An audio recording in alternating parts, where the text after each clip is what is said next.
back again. So, you know what? I think today we're going to talk about the kinds of vegetables that grow in vines. I get a lot of questions from a lot of people asking me, what am I doing wrong? Because all of my baby squish and all of my baby cantaloupe and all of my baby cucumbers are falling off before they make fruit or vegetables. And I'm telling them, you're not doing anything wrong at all, because all of the vines, if we'll come over here and I'll show you. Now these are lemon cucumbers. See, we have a bunch of them here. Close up on that. And this is what they look like after they're growing and doing what they're supposed to. And what the problem is for the people that think they're losing fruit or vegetables in this case, is that all vined fruits and vegetables make male and make female flowers. Now this is a little female flower. Here's some more little female flowers. All female flowers have a little bump on the back of the flower itself. Now if you look over here, might be kind of hard to see. I'll use this orange thing. See how at the bottom of this flower it's all straight? That means that that's a male flower.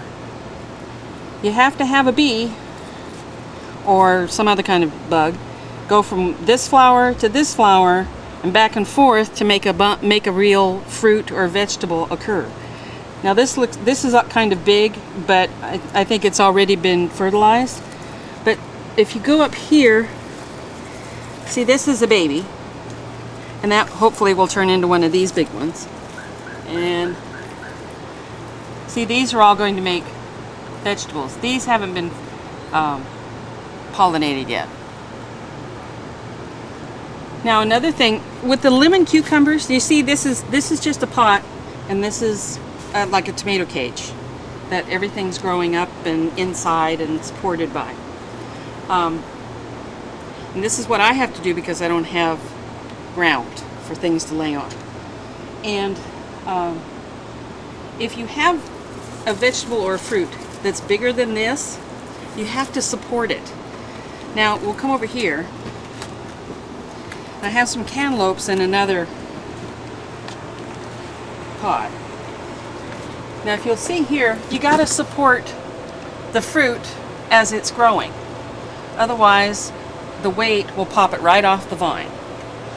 Okay. So I've got another cantaloupe that I've got to support. So I have another little baby. See here, the male and the females are kind of easy to see as well. These are all male flowers right here. See, we have another female. And this is a shriveled up female flower. See, those will just pop right off. See, like that. And that doesn't mean anything bad. That just means it didn't get pollinated. And that's why the vine goes out and it makes more male and female flowers. No big deal. Okay, so what you got to do. Oh, I've got two of them. Ooh, look at this. We'll do the big one. That's so cool. The leaf completely covered that one. All right. Now, what I'm going to do, if you buy bulk vegetables, a lot of times they'll come in these netting things, and I just cut them in half or whatever and make them just big enough to hold my fruit. And I like to use zip ties, and I weave it in and out of the netting. And what you got to do is you got to go on the inside and you get it inside the netting. You get your fruit inside the netting. See, like that? You see? And then I've got to get it supported over the edge of, I have a tomato cage here that I'm using. And I've got to get it wrapped all the way around.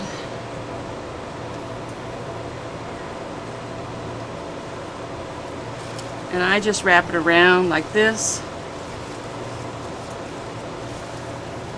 And then I'll come back up like this.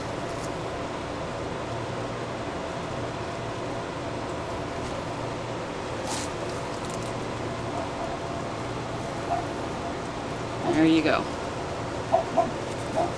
See how steady that is?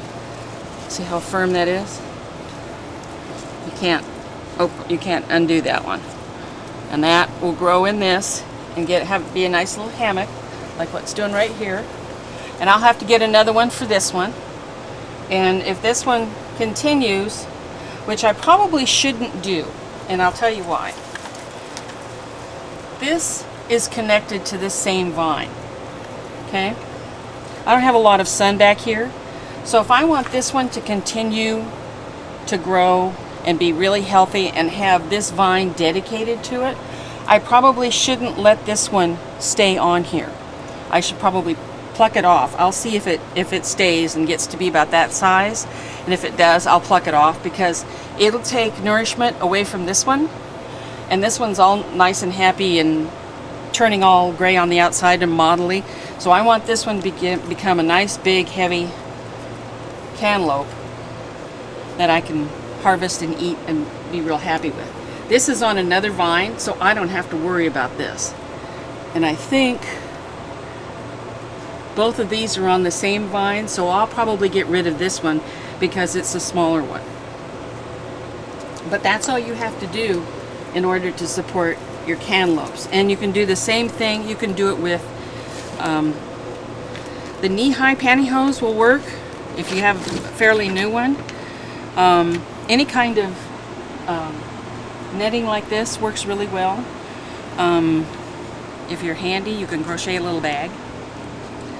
I've done that before. I've done that for big pumpkins, and I've done it for watermelon because I couldn't find netting that was big enough. So this is what, with those, with the lemon cucumbers, you don't need to do anything because it's fine like it is. It doesn't pull off of the vine. This is going to be yummy. And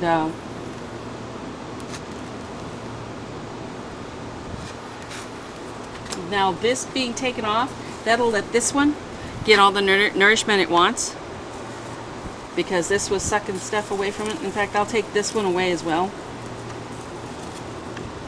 because that's big enough.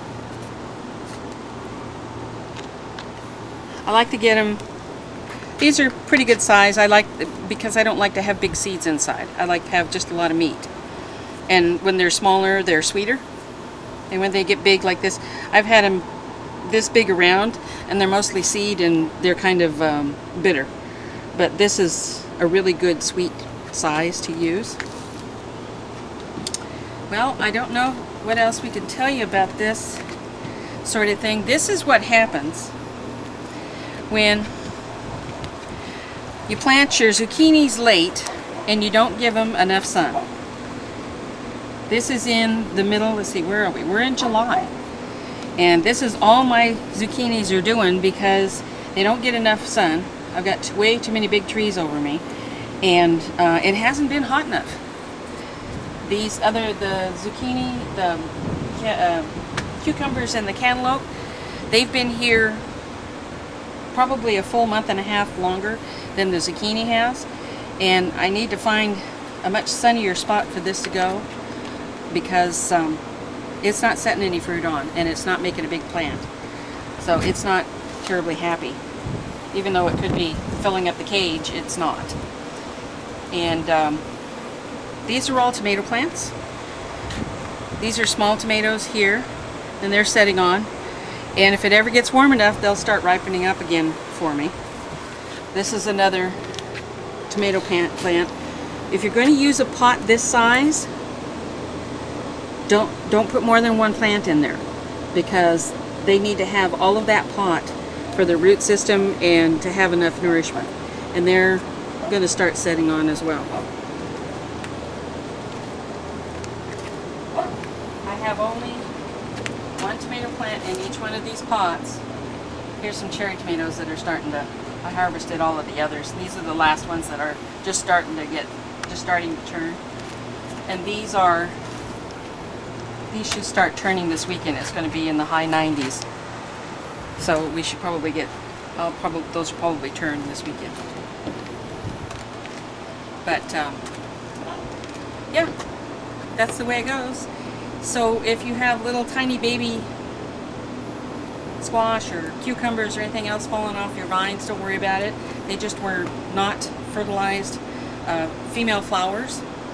And just keep on keeping them in the sun. Make sure that they get at least 6 to 8 hours of full sun every day. Make sure they have lots and lots of water. And if you can, give them some compost tea or a little fish emulsion, and that'll help them do a lot better during the hot summer months. Until next time you stop by, maybe we'll talk about something else that you want to let me know about. And I'll talk to you later. Have a good day. Bye-bye.